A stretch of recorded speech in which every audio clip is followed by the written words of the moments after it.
ஓம் சாந்தி. அவ்வக்த முரளி தேதி 22/9/2024. बाप दादा நினைவிருக்கின்றதா? स्नेह की शक्ति द्वारा समर्थ बनो, सर्व आत्माओं को सुख शांति की अंजलि दो. அன்பின் சக்தியின் மூலமாக சக்திசாலி ஆகுங்கள். அனைத்து ஆத்மாக்களுக்கும் சுகம் சாந்தியினுடைய அஞ்சலியை கொடுங்கள். அதாவது சுகம் சாந்தியினுடைய ஒரு துளியை கொடுங்கள். आज समर्थ बाबा अपनी स्मृति स्वरूप समर्थ स्वरूप बच्चों से मिलने के लिए आए हैं. பாபா இது 18 ஜனவரியில் இந்த முரளி சொல்லியிருக்கிறாங்க. இன்று சக்திசாலியான பாபா தன்னுடைய நினைவு ஸ்வரூபமான சக்தி ஸ்வரூபமான குழந்தைகளை சந்திப்பதற்காக வந்திருக்கின்றார். आज विशेष चारों ओर के बच्चों में स्नेह की लहर लहरा रहा है. विशेष ब्रह्मा बाबा के स्नेह की यादों में समाये हुए हैं. இன்று விசேஷமாக நாலாபுறங்களிலும் இருக்கக்கூடிய குழந்தைகள் அன்பினுடைய அலையில் மிதந்து கொண்டிருக்கின்றீர்கள். விசேஷமாக பிரம்மா பாபாவுடைய அன்பினுடைய நினைவில் மூழ்கிட்டீங்க. ये स्नेह हर बच्चे की जीवन का वरदान है.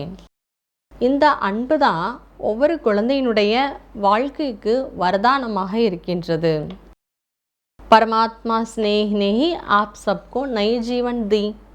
பரமாத்மாவுடைய அன்பு தான் உங்கள் அனைவருக்கும் புது வாழ்க்கையை கொடுத்திருக்கிறது. பாபாவுடைய அன்பு பாருங்க எப்பேற்பட்டது. அவருடைய அன்பில் நம்ம எல்லாருக்குமே புது வாழ்க்கை கிடைச்சிருக்கிறது. இந்த வாழ்க்கையே ஒரு வரதானமாக ஆகிவிட்டது. हर एक बच्चे स्नेह की शक्ति ने ही बाप का बनाया है. ஒவ்வொரு குழந்தைகளையும் அன்பினுடைய சக்தி தான் பாபாவுடையவராகவே ஆக்குனது. ये स्नेह की शक्ति तो सब सहज कर देती है. பாபா அன்பினுடைய சக்தியை பற்றி சொல்கிறார். இந்த அன்பினுடைய சக்தி அனைத்தையும் சகஜமாக ஆக்கிவிடுகின்றது. जब स्नेह में समा जाते हो तो कोई भी परिस्थिति सहज अनुभव करते हो.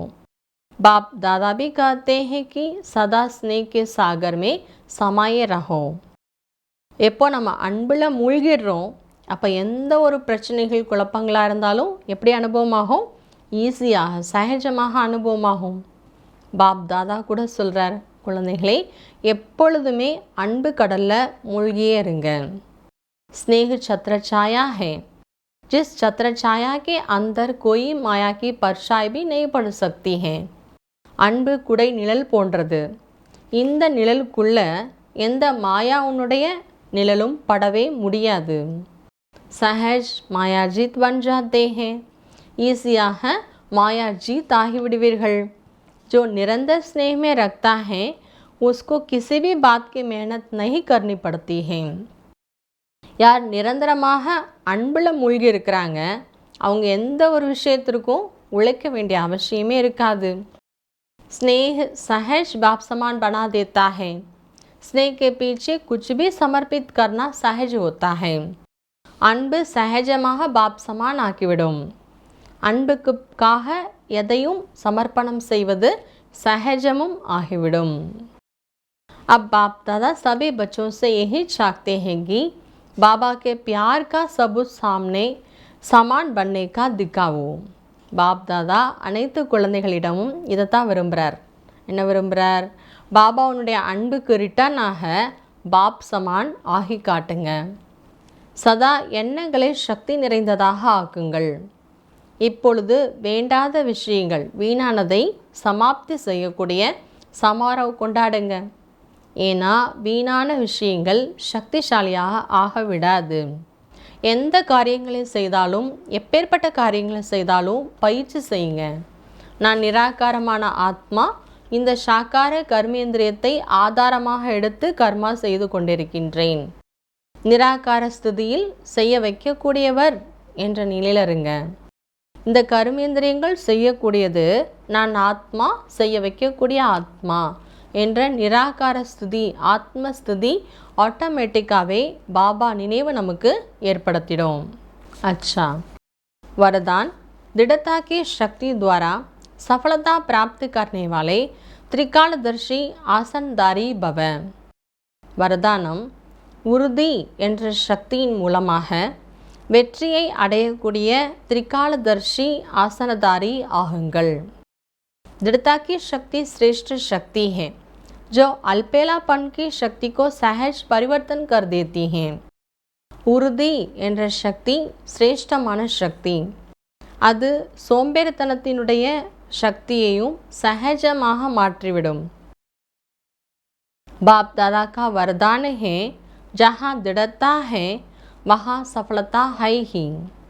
பாப் தாதாவினுடைய வரதானம் எங்கே உறுதி இருக்கின்றதோ அங்கே வெற்றியும் இருக்கின்றது. சிர்ஃப் ஜைசா சமய வைசா விதி சே சித்தி ஸ்வரூப் பனோ. அதனால் இதை மட்டும் செய்யுங்க. நேரம் எப்படியோ அதுக்கு தகுந்தாற் போல விதியை பயன்படுத்தி வெற்றியாளராக வெற்றி ஸ்வரூபமாக ஆகுங்க. எந்த ஒரு செயலையும் செய்கிறதுக்கு முன்னாடியே அந்த செயலினுடைய முன்பின் ஆதி மத்திய அந்த யோசித்து புரிந்து கர்மா செய்யுங்க மற்றும் செய்ய வைங்க. அதாவது திரிகாலதர்ஷி என்ற சிம்மாசனத்தில் அமருங்கள். அப்பொழுது சோம்பேறித்தனம், கவனக்குறைவு அனைத்தும் சமாப்தியாகிவிடும். எண்ணங்கள் என்ற விதியை சக்திசாலியாக ஆக்குங்க.